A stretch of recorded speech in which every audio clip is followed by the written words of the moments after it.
How are you, everybody? My name is Rolf. I live just down the street at Cannon Hill there, and I've just opened by saying I'm male, I'm a mathematician by trade, so I'm very much in the solution mode. I like a bit of the area fairy stuff, but mainly around what actually individuals can do themselves as part of this food system. Fiona mentioned the Australian Food Sovereignty Alliance before. As a result of that being launched around about this time last year, a group of us got together and put on a workshop about setting up your own food buying groups. So that's the main thing I'll actually talk about this afternoon.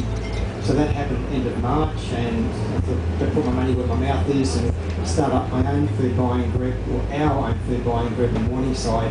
I think it was between the first and second State of Origin on a Wednesday night. So yeah, I made sure it wasn't actually one of the State of Origin nights. So just a little bit about the actual food buying group itself, a bit of a plug. We operate on every Wednesday night at 6:30 at the Inspiration Garden over at Morningside. We do have flyers there over there for that. Now we source all our food from an organisation called Food Connect. They're a community supported agriculture group. They're a little bit different to the normal CSAs, and so that they actually source their food from about 60-70 local farmers, and it's mostly organic. It's at least pesticide-free or spray-free. Some of the benefits there are it is local, it's seasonal, and I think in terms of health, if we get onto a more seasonal diet, it's actually better for our own health. Just seeing the amount of allergies and whatever else out there is just amazing. I actually think it's in a large way done or as a result of our food system. I mean, all the fat and fast foods that we actually eat, the processed food, the bread that we eat. I mean, when I went to primary school all those years or so ago, I'd never heard of gluten intolerance. But now everybody seems to be a fad, everybody seems to be gluten intolerant. And I think that's as a result of the cracked bread that a lot of us actually eat, as opposed to proper sourdough bread. So, yeah, and we have a fair range of food as part of our buying group as well. We try and keep the prices very affordable. We think we're actually cheaper than the normal also ran stuff that you buy at the duopoly stores, which actually control about 90% of our total food out there in the marketplace, which of course has an impact on the farmers. How much out of every dollar do you think the farmer actually gets paid for for that dollar orange or banana that you actually pay at Woolworths or Coles? How much does a farmer actually generally get for that dollar of apple? Yeah, 10% is about right. Yep, so by setting up a new food system, we're sourcing it through Food Connect. We've got plots here from Food Connect, we can have a chat to later on as well. They get around about 40-50 cents out of every dollar, which is great. And in terms of resilience and sustainability, it's a great system as well. The 2011 floods, can you remember that? Guess what actually went underwater? The Rockley food market. So our main source of, or venue for food, is in a flood zone.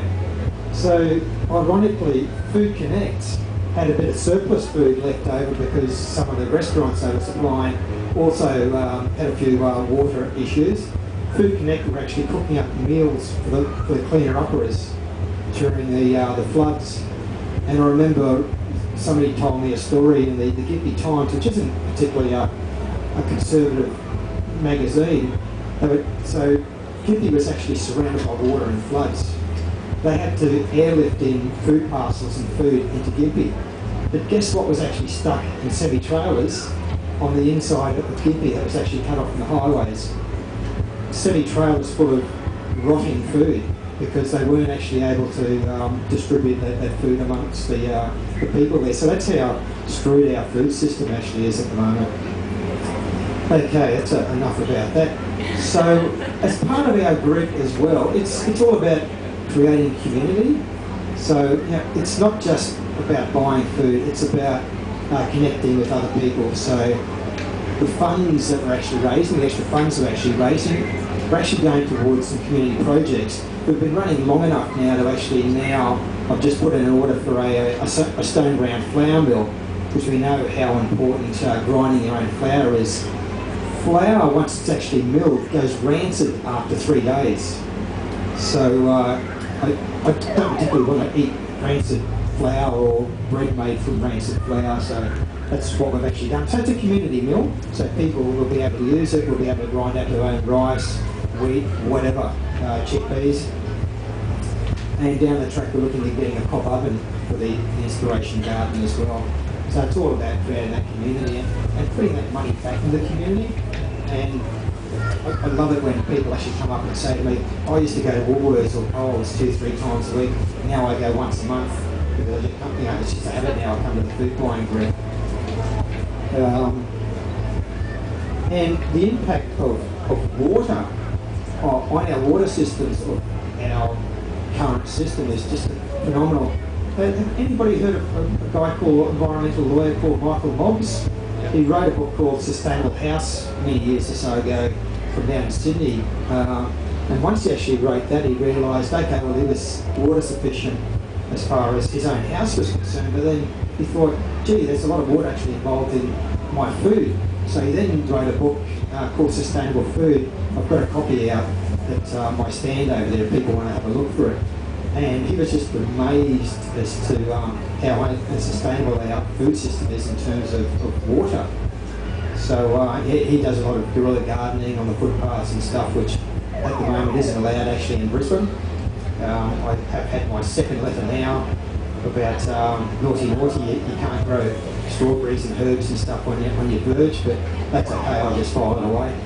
So Jerry Williams from ABC Gardening has also had a couple of letters. I think it's a bit of a competition happening between the two of us to who can accumulate the most letters. So yeah, so in terms of food, growing your food locally is so important.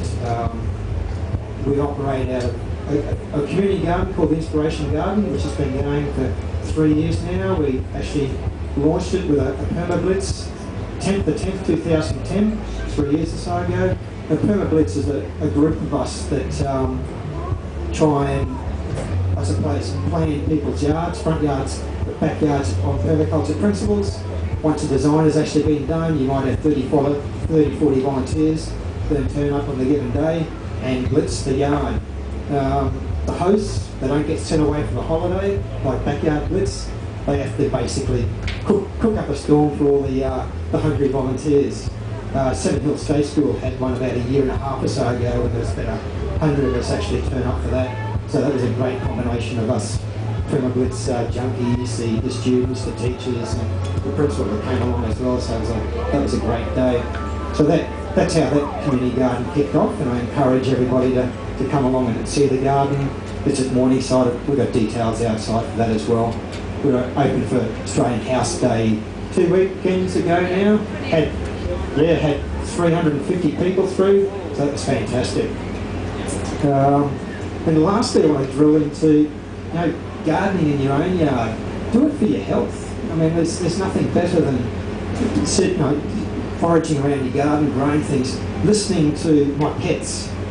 I have 7 girls, they're chickens, and I've probably got another 30, 40,000 pets as well. They're called bees. I have a top bar beehive, which is what Paul will be talking about after I finish gabbling on. So yeah, I can encourage people to just do little things like that. It doesn't have, you don't have to go out and do an occupation and make it rule your lives, but just grow those little bits and pieces and get connected with the earth. So I think I'm just about finished for 5 minutes. Okay, so I've mentioned a little bit about my yard. I had a permablitz done at my place on Easter Saturday a year and a half or so ago, and had about 35 people along for that. If you Google permablitz Brisbane or YouTube, you'll actually find a YouTube video of my place actually being permablitzed. We had an American journalist student friend of Alanda's come along and actually film it for the day. And I think it's a pretty snazzy little film clip as well. So I did have my celebrity gardeners there, so Nat McFarlane and Grant actually came along and volunteered, so I made them slave away for the day. And Annette had only just come out of hospital, so it was pretty tough on the poor girl. And yeah, we had lots of fun. So I've got lots of fruit trees in my front yard. I've got bamboo actually growing for a multitude of reasons. As a windbreak, a source of building material, mulch and food as well. I can harvest the shoots. And then I have my chickens as well. And chicken's really a lazy person's way of gardening too. You don't have to worry about worm farms and composting. You just all throw the chickens, all your weeds. I don't have to throw my weeds in the weed bin these days. They all just basically go in for my hungry chickens. And I've got the beehive to produce honey out of, but it's also for pollination purposes. So I think on that note, it's a good segue to Paul to talk about his backyard bees. Thank you. No, thank you, Rolf. Thank you. Great name.